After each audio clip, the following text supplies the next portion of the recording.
Lastly, we're going to tell you about our recap, our 2-week stay in Ouray. And y'all stay to the end because there's a whole lot here. The reason we're having to do the bulk of the voice overlay is because the GoPro let us down again. Yeah, the mic broke. The mic broke. So we have now switched almost exclusively to Canon. Yeah. You'll have to apologize because at 8,000 feet it gets a little hard to breathe. We could walk slower. And we're not exactly acclimated to it yet. They say it takes 30 days. All right, so we found 3 really great places to hike. And if you're not used to this elevation, when I say great places to hike, I mean places that you can hike without dying.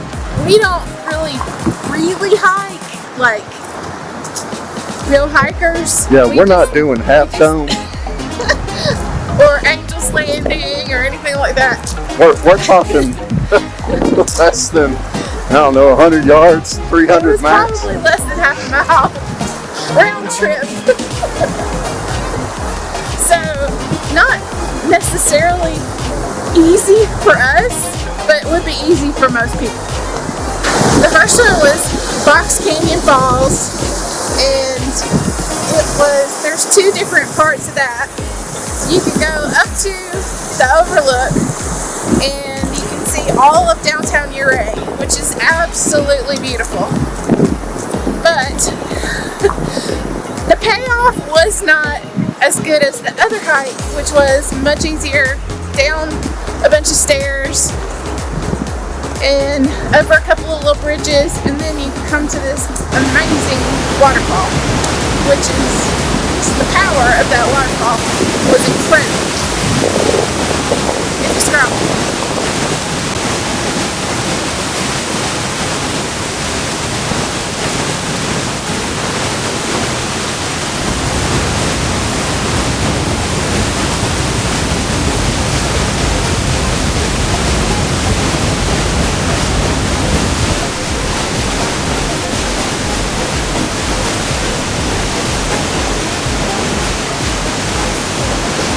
The second one is Cascade Falls. Yeah. It's right off of Highway 550. I want to say it's on 8th Avenue. If you just follow 8th Avenue up, Yep. you run dead into it. Yeah. We saw the cutest little cottage on the way up there. Yeah, that one. I think it might be an Airbnb. It's an easy hike. Well worth the trip. It's less than, there's a big thing, there's a bathroom right there. Yeah.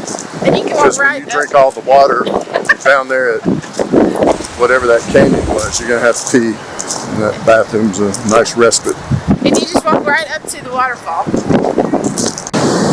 So the next one that we went on was Black Canyon of the Gunnison National Park. We did a few hikes in there.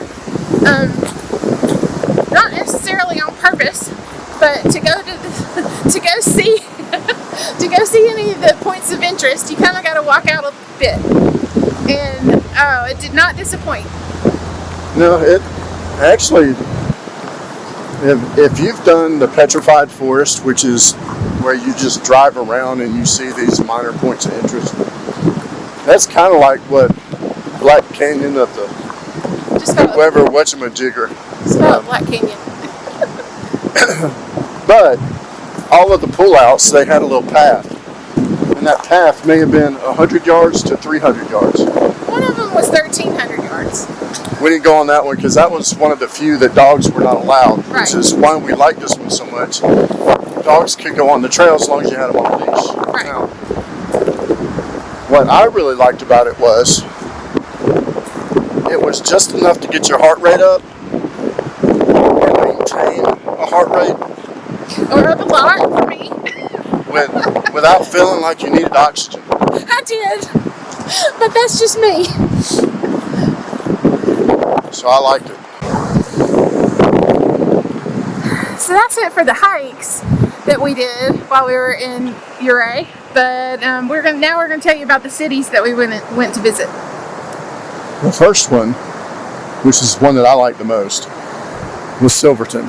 And It's a little small town, hardly any services, one gas station.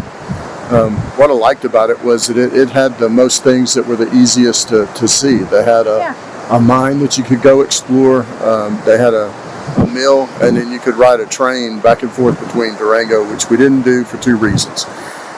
One, we ran out of time, and two, I didn't want to spend 8 hours on a train. And dogs aren't allowed, I don't think. No. So we couldn't have brought Stella. So the second town that we went to visit, let's see, Silverton was about an hour.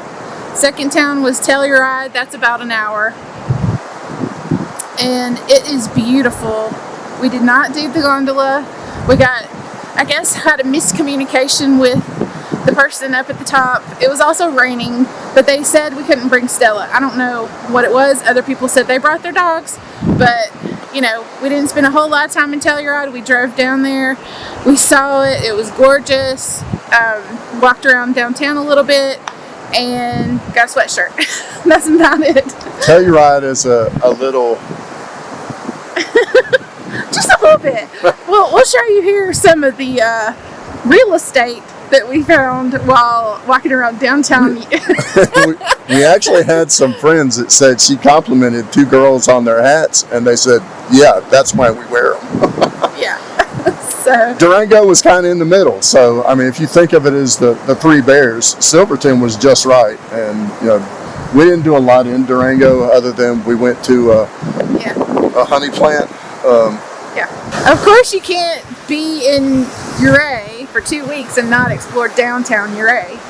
It is the cutest town ever. And I would agree with that. Even being a guy who's not, you know, quote, on the cute train, I really enjoyed being in Ouray. They've done a very good job of shop selections. They've done a pretty good job of making sure that you can stay fed. yeah. Different types of restaurants, from Thai food to cheeseburgers. Yeah, go to Maggie's. They're good cheeseburgers. What shocked me, though, is the only paved road is the main road. All the other side roads are compacted, crushed rubble. Downtown Ouray is also where you find the hot springs. Yes. But you don't want to go to the far end and go to that hot springs, because that's the clothing optional hot springs. Yes. You want to stay to the one in Ouray. Downtown Ouray. Yeah. Go to that one, not the other one. I will list it here, unless you want to be clothing optional. Yeah. Definitely don't bring your children there. The next thing around Ouray that you have to do when you're here is Highway 550, aka $1 Million Highway. Yes. It was breathtaking in more than one way. I liked it. We did a separate video just on the highway. It was absolutely beautiful and something you do not want to miss when you're here. I don't know that I would do it if it were snowing, raining, or anything like that, but on a day like today, absolutely 100%. One other thing that I want to bring up is Ouray, while it is out just a little bit and kind of isolated with these other towns that really don't have any major services with them either, Ouray is a perfect hub that sits almost dead in the center of Telluride, Durango, Silverton, Ridgeland. Is it Ridgeland? Yeah. And then Montrose. 39 miles to the north is Montrose. Yeah. And that's where they're big enough to have a Ford dealer, a Ram dealer, a Chevy dealer, Walmart, you know, anything that you could need. It's an easy 30, 45 minute drive there to get supplies. It only took us an hour to get to the national park. So I think also it might be an hour to Mesa Verde and maybe 2 hours or 3 hours to the Great Sand Dune one.